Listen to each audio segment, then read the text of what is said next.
Once upon a time, there was a distant planet in a far-flung corner of the galaxy. A boisterous and chatty little species came into being there one day and immediately thrived, to the extent that there were around 6 billion of them by the early 21st century. This species decided to call itself humans. The humans shared the resources of this planet they called Earth as best they could. Which wasn't very well, to tell you the truth. Because out of that total of 6 billion, 850 million humans suffered from severe undernourishment.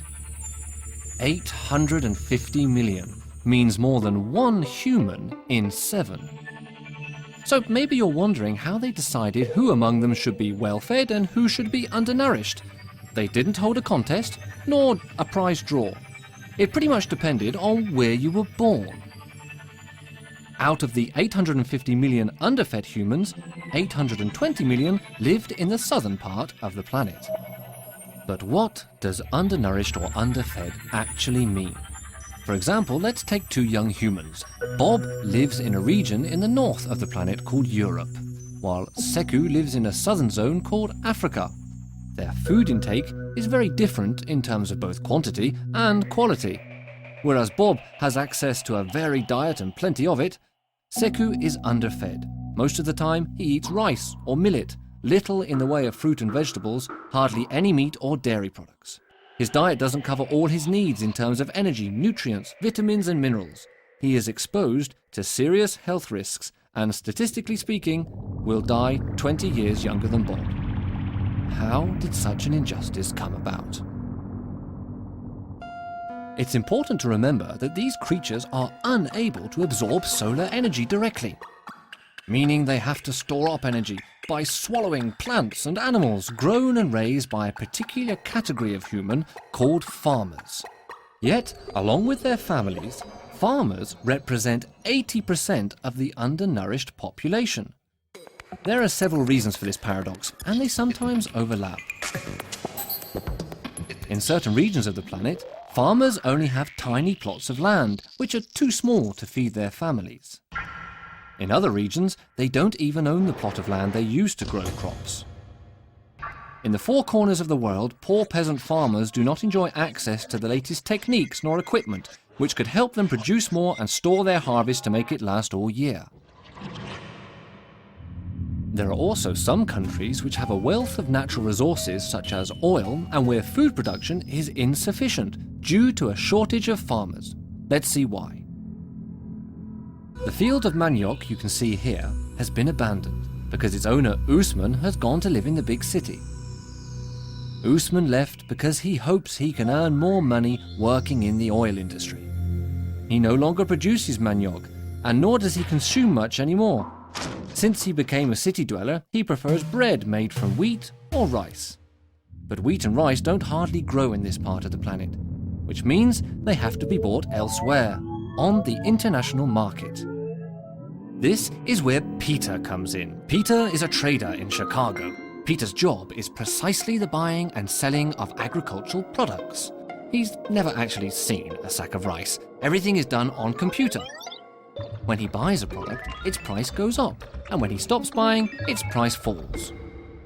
This is Seku, Usman's former neighbor who stayed behind in the village. Seku no longer eats manioc, but rice. Since imported rice has become really cheap, it makes more sense financially to grow cotton for export and then use the money to buy rice. The result is that Usman and Seku are both dependent on Peter for their food. And then one fine day, Peter and his friends decide that wheat is wonderful, but cotton leaves them cold. As a result, the price of wheat goes through the roof, taking rice with it. Usman and Seku no longer have the means to buy their main source of food. Their survival depends on imports. This is known as food dependency. Luckily, there's Josephine.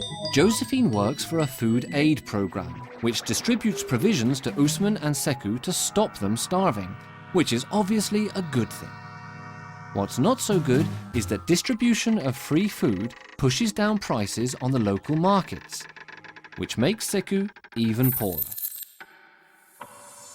Alberto is a demographer. His job is to predict future population trends. Now, according to Alberto, countries which are subject to food dependency are those whose population is set to grow fastest in the coming decades. The current shortage of food is caused by poor distribution, not sharing it out properly. But feeding everyone in 2050 will require the world's food production to be doubled. To attain this goal, the most obvious solution is to increase the cultivated land area. But Earth is a small planet, and 3/4 of its surface is ocean, so space is limited. Hence the second solution, increasing the yield. In other words, the quantity produced on a given area. Farmers in northern countries have become really good at this kind of thing. On an identical land surface, Michel, a farmer in Europe, produces up to 1,000 times what Sekou can achieve in Africa. The problem is that this exploit consumes water, oil, fertilizers and pesticides, and is highly polluting. Miriam is an agronomist. Her job is to think about agriculture, and she tells it straight. We've got to come up with a new type of agriculture, enabling us to produce more and better. But how? For example, by using organic products which are not so harmful for the environment. By using crop rotation. By going back to local plants which are more suited to the soil and climate. By combining complementary plants using watering techniques which save on water. But to access all of these techniques and own the land they work on, farmers in southern countries require financial resources. And on Earth, financial resources are usually located in the northern countries. This means that these countries have a heavy responsibility. Rather than sending their stocks of cereal or milk to the poorest countries in massive quantities, they should help them develop their own food production and its distribution on a local scale. Humans have an old proverb. Give a man a fish and he'll eat for a day. Give him a fishing rod and he will eat for a lifetime. So, how can we feed all the inhabitants of this distant planet? You might be thinking, that's their problem, and in a way, you're right. But try to put yourself in the shoes of one of these creatures. Let's say an inhabitant of one of the rich countries. Let's say Bob. What can you do? You don't even know Sekou. You can't lend him your pocket money. However, Bob holds, a small part of the solution. Here's how. In rich countries, and those where living standards are rising, the same type of diet is spreading. Despite the cultural differences, everyone is eating fewer cereals and pulses, beans, etc. And a lot more meat, fish and dairy products. And that changes everything. Because you need 3 kilos of grain to produce 1 kilo of poultry, and more than double that to obtain 1 kilo of beef. This is where Bob can make a real difference.